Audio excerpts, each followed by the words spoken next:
આજે આપણે ધોરણ 6 ના પ્રયોગ પોથીના પ્રયોગ નંબર 1 નો પ્રયોગ સ્ટાર્ચની હાજરી વિશેનો પ્રયોગ કરવાના છીએ.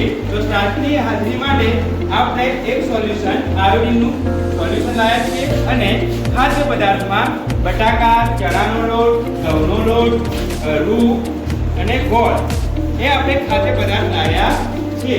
તો સૌપ્રથમ આપણે એક બટાકાના સ્લાઇસ એટલે ટુકડા લીધો છે અને એને આપણે આયોડિન ડ્રોપર વડે આયોડિનનું ટપકું પાડીએ છીએ. જો આનો કલર બ્લુ કે કાળો થાય, કયો બ્લુ કે કાળો થાય તો આમાં આયોડિનની હાજરી સાબિત થશે.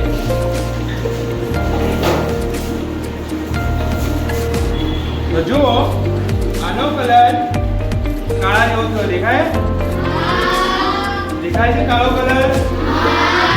આના અંદર બટાકામાં સ્ટાર્ચ હાજર હોય છે.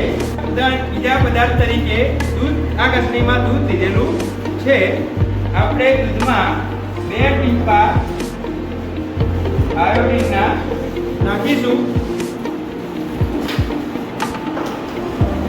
કેટલા ટીપા નાખ્યા? 2 ટીપા. તો જો આનો કલર કાળો થયો તો દૂધમાં આયોડિનની ઉણપ હોય છે. દૂધમાં શું નથી હોતું? આયોડિન.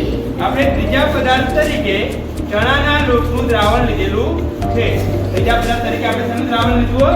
ચણાના લોટનું. આ ચણાના લોટનું દ્રાવણ છે.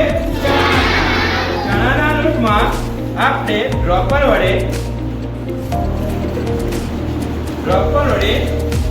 2 ટપકા નાખતા જો આનો કલર કાળો થાય, કેવો થાય? કાળો થાય તો આમાં સ્ટાર્ચની હાજરી સાબિત થશે. તમને કઈ કલર ચેન્જીસ લાગે છે? આમાં કાળો તો દેખાય છે, કેવો હતો? પીળો હતો. આમાં સ્ટાર્ચનું દ્રાવણ નાખતા આનો કલર આછો કાળા જેવો લાગે છે. તો ચણાના લોટમાં સ્ટાર્ચ હોય છે. બીજા ઉદાહરણ તરીકે આપણે ઘઉંનો લોટ લીધો છે. શું લીધો? ઘઉંનો લોટ લીધો છે. તો આપણે ઘઉંના લોટના અંદર આયોડિનનું દ્રાવણ નાખતા જો કાળું કે ભૂરું થશે આમાં સ્ટાર્ચની હાજરી જણાશે. જો આના અંદર સ્ટાર્ચનું પ્રમાણ કેવું છે? વધારે છે. કયો કલર થઈ ગયો? કયો કલર થયો? બ્લુ. દેખાય છે બ્લુ કલર? તો હવે પછી બાળકો દ્વારા આ પ્રવૃત્તિ કરવામાં આવશે.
બટાકુ, પછી ઘઉંનો લોટ, ચણાનો લોટ અને દૂધમાં આપણે સ્ટાર્ચ મળ્યું નથી અને રૂના અંદર સ્ટાર્ચની ગેરહાજરી જણાય છે.